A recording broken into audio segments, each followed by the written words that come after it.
Chers amis, Chag Sameach, nous approchons des fêtes de Shavuot et je voulais partager avec vous une réflexion sur Shavuot et notamment l'interpellation de cette fête. Cette fête en effet nous interpelle sur le rapport que nous pouvons avoir, nous, avec le monde que l'Éternel a créé. On peut appeler effectivement ce shiur, ce cours, l'homme face aux défis de la nature. En effet, la Torah fut offerte sur le mont Sinaï, un mont Sinaï encerclé par une végétation luxuriante, miraculeusement apparue. C'est pourquoi l'usage, le minhag, fut institué de décorer nos synagogues de végétaux. Et ceci, bien sûr, pose le problème de l'homme face à la nature. Il est marqué dans la Sidra de Bereshit, et l'Éternel Elohim prit l'homme et le plaça dans le jardin d'Éden pour le travailler et le garder, le Hovda ou le Shomra. Dès la création de l'homme, celui-ci fut donc confronté à son environnement. S'il est vrai que le jardin d'Éden est un lieu privilégié, il n'en demeure pas moins un lieu terrestre. Face à ce milieu, l'homme, le premier homme, Adam Arishon, doit savoir maintenir un équilibre.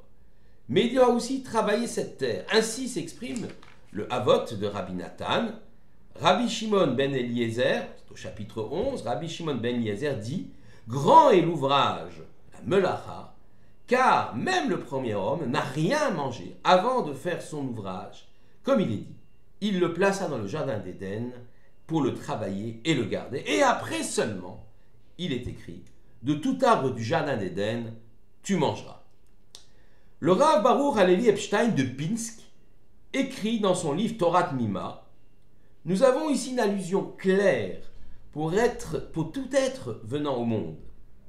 Ainsi, il faut profiter de ce monde, on peut profiter de ce monde, mais on ne peut le faire seulement après avoir apporté une contribution à l'établissement et au maintien de ce monde.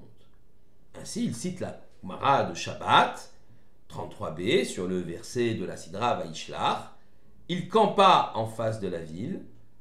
La Gemara s'exprime ainsi. Rav dit que Yaakov, notre ancêtre, frappa une monnaie pour les habitants. Shmuel, lui, affirme que Yaakov, notre ancêtre, y organisa un marché. Et Rabbi Yochanan pense qu'il y créa des bains. Tout cela pour être reconnaissant, pour que le patriarche Yaakov qui s'installe, qui campe en face de la ville de Shrem, eh bien, tout cela pour être reconnaissant envers l'endroit qui l'a accueilli. Ainsi, l'homme a une tâche à accomplir. Il doit modifier, construire le monde que l'Éternel lui a donné à gérer. Toutefois, comme l'exprime le verset de la Sidra Bereshit, il y a des limites. Il faut travailler ce monde, mais aussi le garder, ne pas le modifier, dans un sens contraire au projet divin. Et bien sûr, il sera totalement interdit de le détruire ou de le détériorer. Ainsi, la Torah porte-t-elle les principes fondamentaux de ce qu'on appellera plus tard l'écologie. Aucune espèce vivante, aucun environnement, œuvre magnifique de notre Créateur ne doit subir les outrages d'un développement humain anarchique. Mais quelle est la tâche de l'homme et comment peut-il y parvenir? Dans son ouvrage Da'at Tevunot, le Rav Moshe Chaim Luzzatto nous enseigne que le premier principe sur lequel repose l'édifice de ce monde réside dans la volonté suprême du Créateur de laisser à l'homme le soin de parachever l'œuvre de la création et par-delà même son propre être.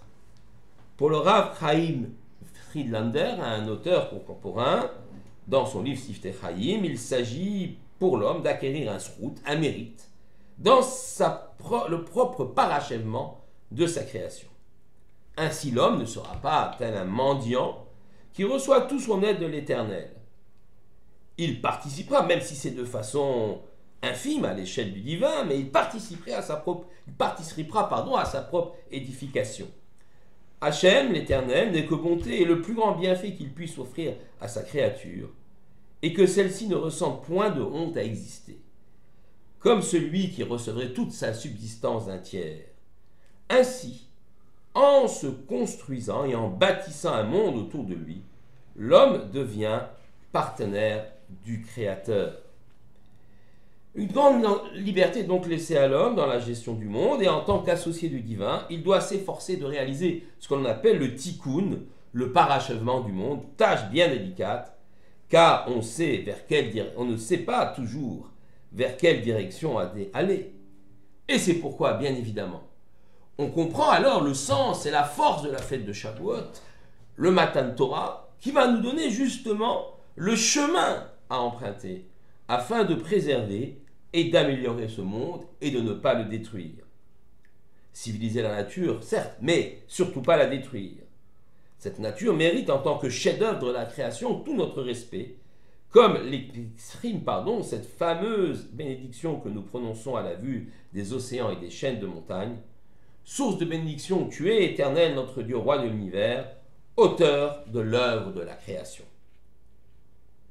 Progresser vers une perfection, même si on n'arrive pas à l'atteindre, tel est le but de l'homme, et l'idéal étant finalement d'arriver à un niveau très élevé, d'entrer dans l'intimité du Créateur, d'être lié à lui, ce qu'on appelle la dvekut, comme le rappelle Rabbi Moshe Chaim Luzzatto, le Ramchal, dans son ouvrage Derech Hashem. Pour cela, il faut savoir transformer notre être et l'environnement qui nous entoure dans un sens conforme au projet divin. Si l'homme modifie les lois de nature, comme par exemple, on a vu le cas, on a nourri des vaches herbivores avec de la farine de viande, il est probable que cette nature-là, que ces lois soient bien vite déstabilisées et engendrent quelques dérèglements, et nous avions à l'époque assisté à la folie des vaches, la maladie de la vache folle. L'homme peut même abandonner son rôle de partenaire du Créateur dans la création pour se substituer à lui. Ainsi, les nouvelles technologies de la biologie moléculaire, de la génétique et du clonage risquent d'ouvrir une voie terrible vers quelques monstruosités desquelles l'humanité aura du mal à se remettre. Ainsi, le chemin est difficile. Entre un attentisme, on ne fait rien, une contemplation béate de la nature, voire une volonté d'une écologie fanatique qui vise à nous faire revenir à l'état de nature, et un développement outrancier, saccagant notre environnement et détrônant, Chas v'Shalom, notre Créateur, au profit d'une toute-puissance humaine, d'une science humaine toute-puissante. Comment trouver finalement une voie moyenne pour construire sans détruire et être dans le projet divin? Et c'est là, bien évidemment, que intervient la fête de Shavuot, le lien avec la nature. La fête de Shavuot, elle nous apporte les 10 commandements, concentrés même de l'ensemble des lois de la Torah, de l'ensemble de la halacha. Et la halacha peut nous guider face à tel ou tel défi de la science moderne qui vise à modifier les lois de la nature, les données de la nature. Un juif ne se déterminera pas en fonction de convictions philosophiques ou culturelles. Même les considérations techniques devront être écartées. En effet, une morale humaine n'est pas toujours subjective. Une morale humaine est peut-être vraie aujourd'hui, mais elle sera déclarée caduque demain. Un parlement, même élu démocratiquement, pourra être tenté d'écouter la voix du peuple et finalement sortir parfois des chemins de la morale, selon les modes et les désirs de ce peuple, et selon les tendances, on pourra légiférer de telle ou telle façon, et toutes les barrières morales et éthiques seront renversées. La halacha, du mot oler, marcher, est constamment en évolution, et elle est d'inspiration divine. C'est le sens même du Matan Torah, de don de la Torah sur le mont Sinaï.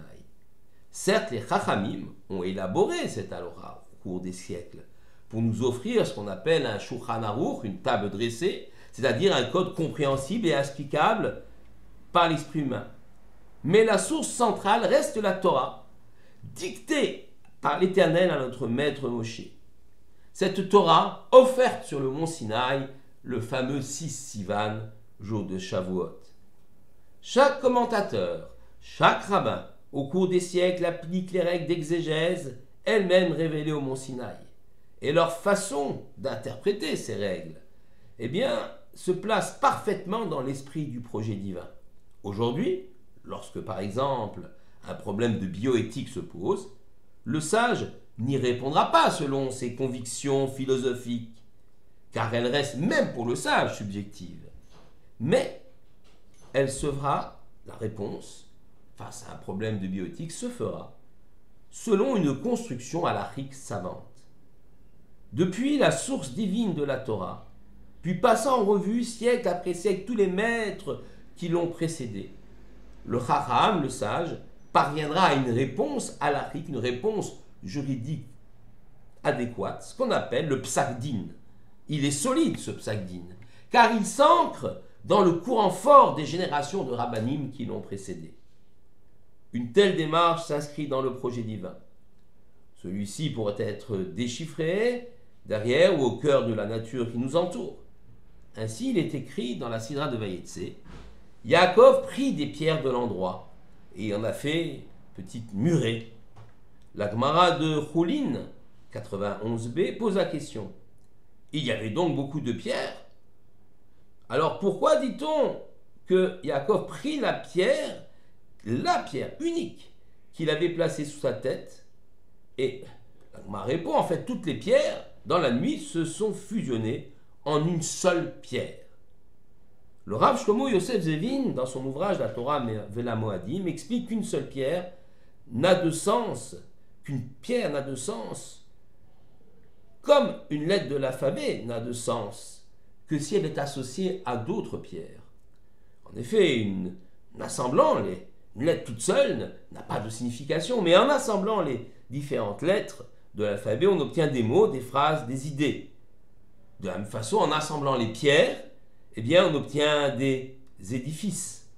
Yaakov a pris 12 pierres la veille, qu'il a mis ensemble. Le lendemain, elles avaient fusionné en une seule pierre. Bien sûr, le symbole est celui des 12 tribus, ne formant qu'un seul peuple, un peuple unique, mais l'idée est que, en assemblant différents éléments de ce monde, on puisse arriver à un ensemble cohérent. Le mode d'emploi, bien sûr, de cet assemblage, c'est la Torah que nous avons reçue au mont Sinaï. Et les éléments, les matériaux pour construire ce monde, ils sont là autour de nous. Dans ce monde, les traces de la présence divine sont partout présentes. Il revient donc à l'homme, face à ce gigantesque puzzle de l'univers, d'en assembler les pièces pour leur donner un sens. Il existe bien donc une cohérence dans ce monde, mais les éléments qui permettent d'établir cette cohérence sont éparpillés çà et là. C'est là le sens de la tâche, ou la tâche plutôt de l'homme. La tâche de l'homme est de rassembler ces différents éléments, ces différentes pièces du puzzle, et ainsi il verra le sens du monde. Il percevra au-delà l'éternel même qu'il a engendré.